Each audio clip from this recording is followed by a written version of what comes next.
He titulado a esta enseñanza: se necesitan obreros, muchos obreros.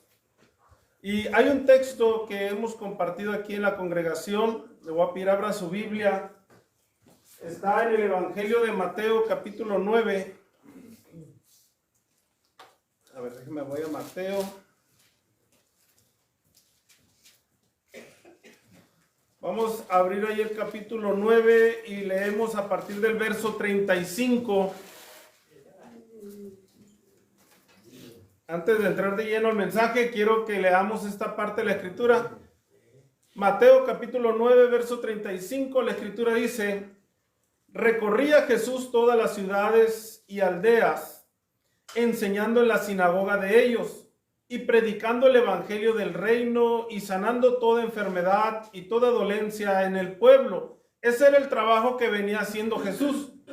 Verso 36, y al ver las multitudes, tuvo compasión de ellas, porque estaban desamparadas y dispersas como ovejas que no tienen pastor. El problema no es que haya mucha necesidad. El problema es que no haya muchas multitudes, hermanos, como ovejas que no tienen pastor. El problema está en el verso 37. Entonces dijo a sus discípulos: a la verdad la mies es mucha, mas los obreros pocos. Jesús le dijo a los discípulos: sin duda sí hay obreros, pero los que hay son pocos. Está sobresaliendo más el trabajo que los empleados. Y luego dice el verso 38, rogad pues, no dice oren, no dice pida, dice rueguen pues al Señor de la mies que envíe lo que se necesita. ¿Qué es lo que se necesita? Obreros. Entonces, trabajo hay, lo que faltan son obreros. Así dice la escritura. Ahora, teniendo eso presente, quiero que nos centremos en el Evangelio de Juan, capítulo 1, verso 6. Y vamos, hermanos, a mirar al menos 4 cosas que el Evangelio de Juan nos enseñan en cuanto a la vida de Juan el Bautista. Vamos a leer del verso 6, verso 7 y verso 8 del Evangelio de Juan. Si alguien no trae Biblia, aquí lo van a estar pasando en las televisiones. Espero que se alcance a ver. Si no, aquí es el mismo texto. ¿Estamos ahí? Amén. Dice la escritura. Vamos a leer con entendimiento. Hubo un hombre enviado de Dios, el cual se llamaba Juan. Este vino por testimonio, para que diese testimonio de la luz, a fin de que todos creyesen por él. Verso 8, aclara quién era Juan. No era él la luz, sino para que diese testimonio de la luz. Mantenga su Biblia abierta. Voy a pedir al hermano Salvador que mantenga ahí los textos. Vamos a aprender algunas cosas importantes. Quiero compartir con ustedes, hermano, 4 cosas que registra el Evangelio de Juan en cuanto a Juan el Bautista, las cuales, hermanos, número 1, se aplican a todo ministerio, en este caso al pastor. Y estoy convencido que si ustedes, hermano, como miembros de la congregación Vida Nueva, tienen en cuenta estas 4 cosas, nos va a ayudar a evitar muchas dificultades que en ocasiones tenemos como iglesia. Vaya, en otras palabras, a través de la Biblia vamos a poner cada cosa en su lugar. Que el Señor nos ayude. ¿Cuántos dicen amén? Amén. En los textos que iniciamos, hermanos, se mencionan 4 cosas significativas acerca de Juan el Bautista. Póngale atención, hermano, y si quiere hacer sus anotaciones, adelante. ¿Cómo empieza el texto diciendo? Verso 6. A ver si me ayuda, hermano Salvador. A ver, ayúdeme. ¿Cómo empieza el texto diciendo? Un hombre enviado de Dios, el cual se llamaba. La primera expresión del verso 6 dice: hubo un hombre. Esa es la primera cosa que nos enseña la Biblia en cuanto a Juan. Que Juan era un hombre. ¿Se está conmigo? Amén. Antes que nada, hermano, la escritura nos señala que Juan era un ser humano sujeto a las mismas debilidades y limitaciones que las demás personas. Por eso la Biblia dice, hubo un hombre. Está, hermano, me gustaría dejar en claro lo siguiente, que Juan no era un ángel. Juan no era ningún ser sobrenatural. Juan no era ningún emisario salido directamente del trono de Dios. Yo le pregunto, según la Biblia, ¿quién era Juan? Un hombre común, sencillo, con sus fortalezas, pero con sus debilidades. Así empieza el texto diciendo, hubo un hombre. El registro bíblico nos dice que Juan sencillamente era un hombre. En esta corta frase, hermano, tenemos una descripción de todos los pastores. Hablemos un poquito del área pastoral. ¿Quiénes son los pastores? Son seres humanos con las mismas limitaciones que restringen y estorban a cualquier otra persona. ¿Qué nos hace diferente, hermano, de una persona a un pastor? Ahorita lo vamos a ver. Pero paso número 1, somos iguales. Somos seres humanos. Batallamos con lo mismo. En ocasiones puede que nos moleste lo mismo. Sufrimos por lo mismo. Somos atacados en las mismas áreas. Sencillamente, hermano, somos seres humanos. Si usted quiere, hermano, quizás puede que seamos hombres con muchas fallas, con errores como cualquier otra persona. Y estoy seguro, y quiero decirlo, hermano, que todos nosotros hemos escuchado comentarios similares a estos. El pastor es un buen hombre, pero el pastor es un buen maestro de la escritura, pero el pastor se ve que es un buen esposo, pero ¿cuántos han escuchado ese pero? Casi en todas las iglesias parece haber algunas personas que, aunque hagan comentarios favorables del pastor, no pueden evitar señalar también sus múltiples fallas. Aleluya. Se ve que es buen pastor, pero... Dígalo. ¿Cuántos han escuchado eso? No levante la mano. ¿Cuántos han dicho eso? Menos levante la mano.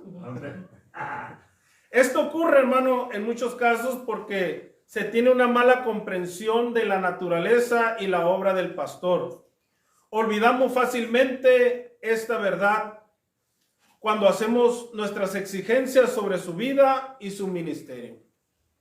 El área del pastorado es un área muy atacada. Número 1, por el reino de las tinieblas. Y número 2, por muchos de los congregantes. ¿Por qué causa? Porque al hombre que Dios ha puesto al frente de una congregación se le exige, escuchen la palabra, se le exige perfección. Amén. Se le exige, se le exige, se le exige y se le exige. Pero al fin de cuentas, ¿quién es el pastor? Al igual que Juan. Diga conmigo, un hombre. ¿Se equivoca igual que usted? Un hombre. ¿Sí está conmigo? Amén. Simplemente el pastor es un hombre. Entonces nos queda claro que al igual que Juan, el pastorado es simplemente un ser humano. Segunda cosa que nos enseña el texto. Dice, hubo un hombre, con limitaciones, con errores y con fallas, ha sido enviado de Dios. Y ahí marca una diferencia, no para hacer menos a nadie, pero una diferencia en responsabilidad. ¿Cuántos dicen amén? ¿Sí está ahí conmigo? Estamos en el verso 6. Hubo un hombre enviado de Dios, el cual se llamaba el arcángel Juan. El santo Juan. No. Se llamaba Juan, a secas, así. Juan. La segunda cosa que nos registra la escritura es que este hombre fue enviado de Dios. Aunque era un hombre con limitaciones humanas, Juan fue distinguido y apartado de los demás porque tenía un llamado especial. ¿Quién es el que llama, hermano, a trabajar en el reino de Dios? El dueño de la mies. Entonces, ¿qué es lo que hacía diferente a Juan del resto de las personas? El llamado que tenía. La responsabilidad que ahora cargaba. Eso es lo único que lo hacía diferente, pero al fin de cuentas, al final del día, era un hombre común. ¿Sí está conmigo? Dios, hermano, ha dispuesto que los hombres, a pesar de todas sus fallas y defectos, sean los canales a través de los cuales se proclame la palabra de Dios. Así la Biblia lo enseña. Desde el punto de vista humano, si juzgamos humanamente, hermano, para muchos mejor hubiera sido que Dios enviara ángeles a ministrar su palabra. ¿Por qué causa? Porque los ángeles no se equivocan. Porque los ángeles van a hacer bien el trabajo. Ellos hubieran podido hacer una obra perfecta, y es ahí donde entonces nadie se habría quejado y nadie criticaría. Ante esto nadie podría decir, está bien, pero ya no existiría ese pero. Sin embargo, Dios consideró adecuado escoger hombres con las mismas necesidades de un Salvador y los coloca en una posición privilegiada para proclamar el glorioso mensaje de redención a otros. En otras palabras, Juan, un hombre común como cualquier otro, fue enviado por Dios para ser un conducto. Y es ahí, hermano, donde la Biblia nos da luz y nos enseña lo que era la asignación de Juan, el propósito, para qué Dios había llamado a Juan. A veces somos bien crueles y decimos, ¿y eso qué es el pastor? A veces juzgamos, hermano, muy a la ligera y decimos, no, hombre, mira, ¿qué se puede esperar de los demás? Algo que la iglesia tiene que tener presente, número uno, que el que está enfrente y les está hablando en esta mañana es un hombre igual que usted. Dígalo. Que sufre, que ríe, que tiene hambre, que tiene sueño, que se cansa, que trabaja. Es un hombre. Número dos, hermano, estamos viendo que ha sido enviado por Dios. Vean lo que la Biblia dice en 2 Timoteo capítulo 2, verso 2. Vamos a aprender algunas cosas, hermano. 2 Timoteo capítulo 2, estamos ahí en el verso 2. Dice la escritura, hermano, el apóstol escribe a Timoteo y le dice, lo que has oído de mí ante muchos testigos, esto encarga ¿a quién? Hombres fieles. Hombres fieles, hermano, con las mismas debilidades, con las mismas necesidades de carne y hueso. Dice, que sean idóneos para enseñar también a otros. ¿A otros qué? A otros hombres, los cuales van a ser el conducto de bendición. Cuando tenemos en claro que el pastor, hermano, no solo es un hombre, pero que ha sido enviado por Dios, esta verdad, cuando se aplica, nos da una perspectiva equilibrada de su persona y de su trabajo. Es ahí donde la iglesia, hermano, tiene consciente que delante de él no está un superhombre, no está un ángel, sencillamente está un hombre.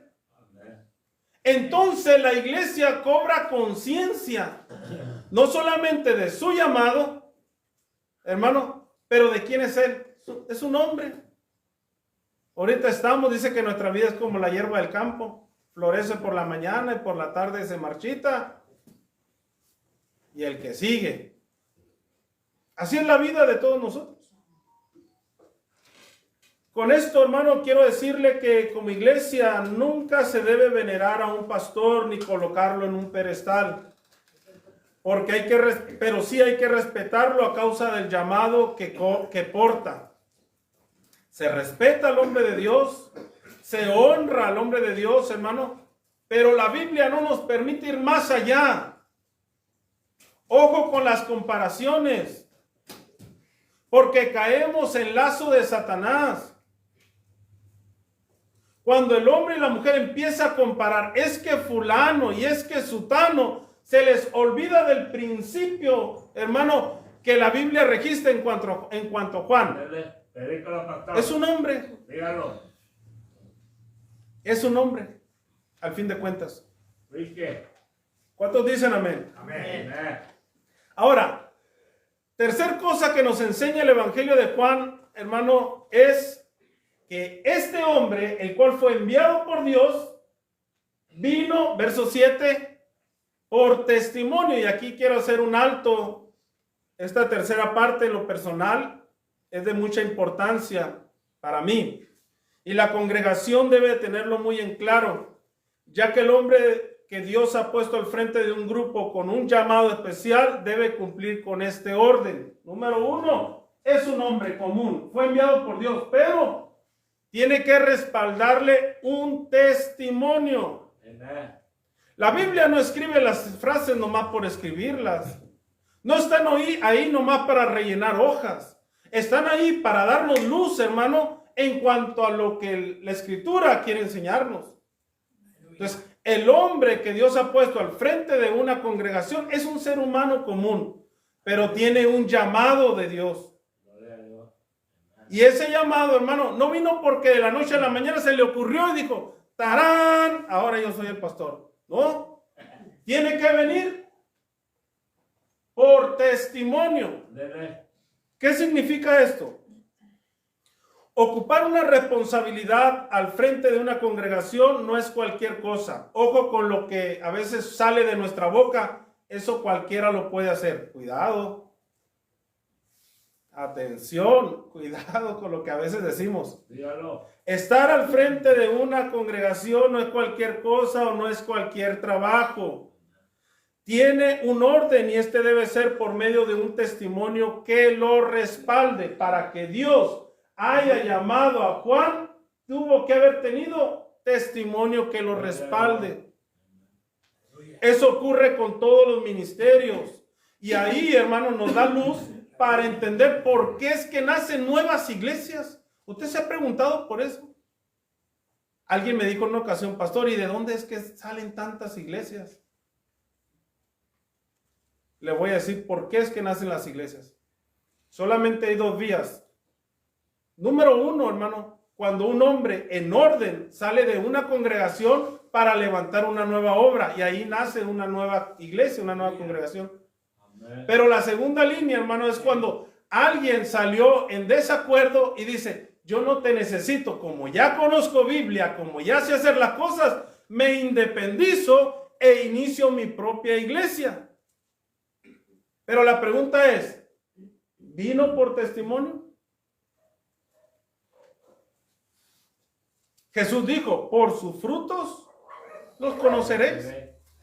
Entonces, hermano, vea cómo la Biblia nos enseña. Número 1, el hombre que ha sido enviado por Dios tiene que estar puesto, hermano, y respaldado por una cobertura ministerial. Y le voy a pedir abra su Biblia en el libro de Hechos, capítulo 13. ¿Qué tiene que ver esto con que el Señor envíe obreros a su mies? Tiene que ver con mucho. Ahorita lo voy a explicar. Hechos capítulo 13, verso 1, verso 2 y verso 3 vamos a leer. Cuando esté listo me dice amén para empezar a leer. Amén. Dice la Escritura, había entonces en la iglesia que estaba en Antioquía profetas y maestros, Bernabé, Simón, el que se llamaba Niger, Lucio de Cirene, Manael, el que se había criado junto con Herodes el tetrarca, Saulo, verso 2, ministrando estos al Señor y ayunando, dijo el Espíritu Santo, fíjese, ¿dónde inicia el llamado? Dijo el Espíritu Santo, apartadme a Bernabé y a Saulo para la obra a que los he llamado. Verso 3. Entonces, una vez que el Espíritu Santo actuó, habiendo ayunado y orado, les impusieron las manos y los despidieron. Bernabé y Saulo, hermano, tuvieron testimonio de que Dios los había enviado. Pero la pregunta, volvemos a lo mismo. ¿Quién era Saulo y quién era Bernabé? ¿Eran hombres? Al igual que usted y al igual que yo. Pero esa es la línea. Para saber si Dios te envió, tiene que haber un testimonio. No es correcto, iglesia, decir, a mí Dios fue el que me puso al frente de una congregación y al mismo tiempo no reconocer la cobertura o la autoridad ministerial. Dios no avala los ministerios solitarios. Eso de yo no necesito de nadie, yo puedo, cuidado. Aleluya. Hubo un hombre enviado de Dios, el cual se llamaba Juan. Póngale su nombre si quiere. Este vino por testimonio. Por testimonio. Ahora, ¿cuál era el trabajo de Juan? Aquí no lo dice la Biblia. Ya vimos que Juan era un hombre que fue enviado por Dios, que lo respaldaba un testimonio, pero ¿qué iba a hacer Juan? Iba a dar testimonio de la luz. Ese era el trabajo de Juan. Así lo dice la Escritura. Verso 8. Estamos en Juan 1:8. Dice, no era él la luz, sino para que diese testimonio de la luz. ¿Para qué Dios llama a un hombre a estar al frente de una congregación? Para dar testimonio de la luz. La responsabilidad del pastor, hermano, es hablar la Escritura como está escrita. Es por eso que hemos tenido cuidado de decir, lea con atención, fíjese lo que está diciendo. Porque el trabajo y la responsabilidad, hermano, es traer dirección a su vida y mirar cuál es el trabajo del pastor, pero cuál es el trabajo mío como miembro. ¿Cuántos dicen amén? Amén. El propósito de Juan era testificar del Señor Jesucristo. Exponer la palabra debe tener prioridad sobre todo lo demás en la vida de aquellos que son llamados a dar testimonio de la luz. La prioridad, hermano, para el pastor debe ser el dar testimonio de la luz. Aleluya. El prepararse, el orar, el leer, el capacitarse, hermano, para poder tener algo para dar al pueblo. Ayer eran las 2 de la mañana y yo estaba terminando un curso en línea que tengo. O lo que usted quiera, no tenía sueño, o lo que usted quiera. Pero dije, de estar viendo TikTok, de estar viendo videos de Facebook, me meto a terminar mi curso. ¿Cuál es el trabajo pastoral? Hermano, dar testimonio de la luz. ¿El pastor es la luz? No. El pastor es un hombre que se equivoca también, pero ha sido enviado por Dios, hermano, por testimonio, para dar testimonio de la luz. Y eso es lo que quiero explicarle. Todo lo que les impida hacer esta tarea, todo lo que los distraiga, debe evitarse cuidadosamente. La prioridad que los pastores deben darle al ministerio de la palabra está claramente expresada en el libro de Hechos, capítulo 6. Vámonos a irnos a Hechos 6. Vamos a descubrir una necesidad que tenían unos hombres que habían sido enviados por Dios por testimonio, hermano, pero que estaban faltando al cuarto punto. Hechos capítulo 6. En este pasaje, hermano, podemos leer acerca de la situación en la iglesia primitiva, que si se hubiera manejado correctamente, podía haber distraído. Si no se hubiera, atendido, hubiera distraído a los apóstoles. ¿Estamos ahí? Hechos 6. Vamos a leer el verso 1. Dice, en aquellos días, como crecía el número de los discípulos, hubo murmuración. Ay, ay, ay. O sea que la murmuración no es nueva. Ya la murmuración ya venía de tiempo atrás. De que los griegos, hubo murmuración de los griegos contra los hebreos, de que las viudas de aquellos eran desatendidos en la distribución diaria. ¿Qué es lo que había? ¿Cuál era la problemática de aquel entonces? No se estaba atendiendo a las viudas. Y la Biblia no registra, pero quizá más de uno dijo, ¿y entonces dónde están los apóstoles? ¿Qué están haciendo? ¿Están viendo el problemón y la necesidad y se hacen invisibles? Entonces, ¿dónde están? Hubo murmuración. Y murmuración, hermano, es un peligro fuerte en las iglesias. No viene de Dios, viene del diablo, que el Señor lo reprenda. Es muy probable, hermano, que la distribución diaria a la cual se refería a las atenciones podría ser la visitación, la ayuda, el dinero, la comida a las viudas en la iglesia de Jerusalén. Por eso es que empezó a haber murmuraciones. ¿Qué fue lo que hicieron, hermano, en cuanto a este problema? Dijeron los apóstoles, ok, somos hombres, somos enviados por Dios, nos respalda un testimonio, pero tenemos un problemón. ¿Qué hacemos? Verso 2. Vea lo que la Escritura dice. Entonces, o sea, una vez que tuvieron el problema, los 12 convocaron a la multitud de los discípulos y dijeron, no es justo que nosotros dejemos la palabra de Dios para servir las mesas. Ayúdeme a predicar en esta mañana, esta tarde. ¿Qué fue lo que dijeron los apóstoles? No es justo que nosotros dejemos la palabra por atender las mesas. ¿Por qué causa? Porque el llamado de los apóstoles, hermano, era dar testimonio de la luz. Pero por estar atendiendo otras cosas, no podían, hermano, con todo. ¿Qué se necesitaba? Ayuda, servidores, obreros. Eso era lo que se estaba necesitando en ese momento. Usted conoce la historia, podemos seguir leyendo. Dice que se nombraron 7 hombres, hermanos. Número 1, tenían que ser espirituales, porque el primer requisito es llenos del Espíritu Santo, los cuales iban a ser confiables para velar por las necesidades de las viudas. Y de esta manera, hermanos, los apóstoles se podían encargar de enseñar y de orar el trabajo que Dios les había asignado. Lo podemos leer, verso 4, a ver si nos puede poner verso 4, hermano. Ahí lo tenemos, dice los apóstoles, una vez que busquemos gente para que atiendan esta necesidad, nosotros, los apóstoles, persistiremos en la oración y en el ministerio de la palabra. ¿Para qué habían sido llamados por Dios los apóstoles?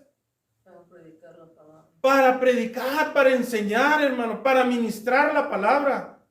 Y la oración, hermano, era para que su vida se mantuviera en un nivel espiritual donde estuvieran recibiendo el mensaje de la palabra. Le voy a hablar como pastor. En ocasiones las múltiples actividades que hay que hacer, que si el mantenimiento de la iglesia, que si el problema del terreno, que si esto, aquello, todo eso va ocupando cosas en la mente, hermano. Y cuando uno ora, la oración se torna pesada. La palabra, hermano, no que la palabra tenga un problema, es que uno carga problemas aquí y la palabra no fluye como debe de fluir. Yo le pregunto, sea usted sincero conmigo. ¿Usted quisiera que la palabra corriera más en este lugar? Que se enseñe con claridad, que usted salga de este lugar y diga, gracias a Dios, hoy aprendí algo nuevo. ¿Usted quiere eso? Yo también lo quiero. Yo también lo quiero. Pero ¿qué necesitamos? Ocupar cada quien su posición. Al trabajar cada uno en su posición, Dios los bendijo maravillosamente. Eso mismo es lo que cada uno de los pastores anhelamos para todas las congregaciones. Vea cómo habla el verso 7, estamos en el capítulo 6. Vamos a leer el verso 7. Una vez que la gente toma su posición, los apóstoles los mandamos a orar y a ministrar la palabra. La gente que buscamos, llenos del Espíritu Santo, los ponemos a servir las mesas. Vea cuál fue la consecuencia o el resultado, verso 7. Y crecía la palabra del Señor y el número de los discípulos se multiplicaba grandemente en Jerusalén. También muchos de los sacerdotes obedecían a la fe. ¿Qué fue lo que sucedió? Hubo dos áreas en donde hubo crecimiento. creció la palabra y creció el número de los discípulos. Cuando la Biblia habla de que la palabra creció, no solamente está hablando de que se extendió territorialmente, pero también la Biblia está hablando, hermano, que en los apóstoles creció la palabra. Hubo algo más, gracias, hermano. Hubo algo más que aportar al pueblo. Yo no sé cuántos han vivido o han tenido esa experiencia, o no sé si aquí ha sucedido tal vez en mi pastorado, que dice, otra vez lo mismo. ¿Qué no tendrá nuevas enseñanzas el pastor? Otra vez va a hablar de lo mismo. Yo no sé cuántos lo han pensado, lo han vivido aquí, allá, en otro lugar. ¿Qué necesita ese pastor? Liberar su carga. Porque a veces no puede fluir palabra fresca, hermano, porque está pensando en las múltiples actividades de la iglesia. Se lo digo, hermano, no porque tenga la posición de pastor. Se lo digo porque yo también me tocó estar como oveja y congregante. Una vez nos llamaron la atención una autoridad ministerial y nos dijo, ¿por qué el pastor anda haciendo mezcla? Él es pastor, no es albañil. Y nos pegaron una buena jalada. Mire, ¿cuántos hombres tiene el pastor? Y él es el que anda haciendo el trabajo. ¿Y dónde están los demás? Me gustó lo que me dijeron, no me gustó. ¿A quién le va a gustar? Pero a la luz de la escritura esa es la realidad. Ahora, el pastor, y quiero poner una aclaración aquí, ¿el pastor se hace algo con hacer mezcla? No. ¿Puede hacerlo? Sí. ¿Pero esa es la asignación que tiene? No. Entonces, ¿qué se requiere? Obreros. Fue la misma problemática que tuvieron en la iglesia primitiva y dijeron los apóstoles, atendemos la mesa, oramos o leemos la Biblia, ministramos la palabra, ¿qué hacemos? Vamos a ver que esto nos está rebasando. Necesitamos buscar entre los discípulos gente llena del Espíritu Santo con buen testimonio. ¿Para qué? Para que atienda esas necesidades. El pasaje ahí era servir las mesas. En la actualidad hay otras necesidades y necesitamos de un equipo de personas, hermano, para que juntos sean menos la carga. ¿Cuántos dicen amén? Amén. Habiendo delegado, hermano, debidamente la responsabilidad para suplir las necesidades físicas de la gente a un grupo de servidores, los cuales nosotros los podríamos llamar obreros, los apóstoles, como hombres enviados de Dios por testimonio para dar testimonio de la luz, se entregaron enteramente a su tarea de orar y predicar. ¿Cuál fue el resultado? Lo acabamos de leer. Crecía la palabra del Señor y el número de los discípulos se multiplicaba grandemente en Jerusalén. La obra no es de un hombre. El trabajo no es de un solo hombre. El trabajo es de todos nosotros. Cada uno en el área, hermano, que Dios nos ha puesto a trabajar. Si el pastor no atiende su asignación principal, dar testimonio de la luz, no solo puede deslizarse espiritualmente, experimenta agotamiento espiritual, hermano, sino que toda la iglesia podría deslizarse junto con él. De ahí la responsabilidad, hermano, y yo agradezco a todos los que oran por mí. De ahí la necesidad y la responsabilidad de estar orando. Dale fuerza, dale palabra. Y si algo yo puedo hacer, lo quiero hacer con gusto. Lo quiero hacer con gusto. Una vez yo recibí un consejo del pastor que me dijo, Andrés, si ahorita, dijo, que tú estás como ayuda, no ayudas, cuando estés en autoridad, no esperes que te ayuden. Tú no te das cuenta y ahorita tú estás sembrando para tu ministerio. Ay, y a veces no nos damos cuenta, hermano, y decimos, pues hay que lo haga otro. Ese trabajo no es mío. Yo me conformo con asistir los días de servicio. Siempre yo. Pero si Dios nos ha llamado, hermano, a ser parte del reino de Dios, hay algo que podemos hacer. Yo no sé cuántos se han dado cuenta, hermano, cambiamos el letrero aquí arriba.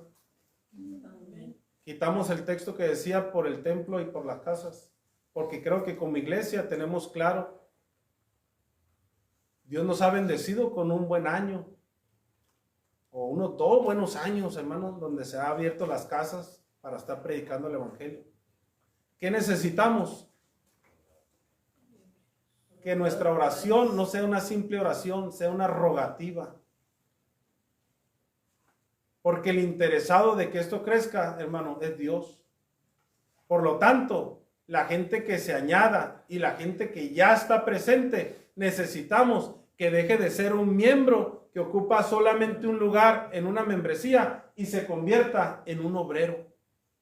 Y un obrero es un servidor. Un obrero es alguien que está dispuesto a trabajar. Y yo le comparto el consejo que me dieron. Si ahora que Dios lo ha puesto para servir y ayudar, no ayuda, el día de mañana que tenga un ministerio, no espere que le ayude. No espere que le ayude. Ahora, termino con lo siguiente. Lo dijimos al principio, Jesús miró mucha necesidad. Dentro y fuera hay mucha necesidad. ¿Cuántos están conscientes que hay mucha necesidad? ¿Cuál es nuestra realidad? Que la mies es mucha, pero los obreros son pocos. Sí hay, gracias a Dios que sí hay. Bendecimos a Dios por lo que sí hay. Pero la puerta no está cerrada. Dios está necesitando más obreros. ¿Para qué? ¿Para que el nombre del pastor esté en alto? No, porque al fin de cuentas el pastor es un hombre. Es un hombre. Para que el reino de Dios se establezca. Para que el reino de Dios, hermano, se haga visible en este mundo lleno de tinieblas. Para que la gente diga, en verdad Dios está con ustedes. Eso es el trabajo que Dios nos ha llamado a hacer.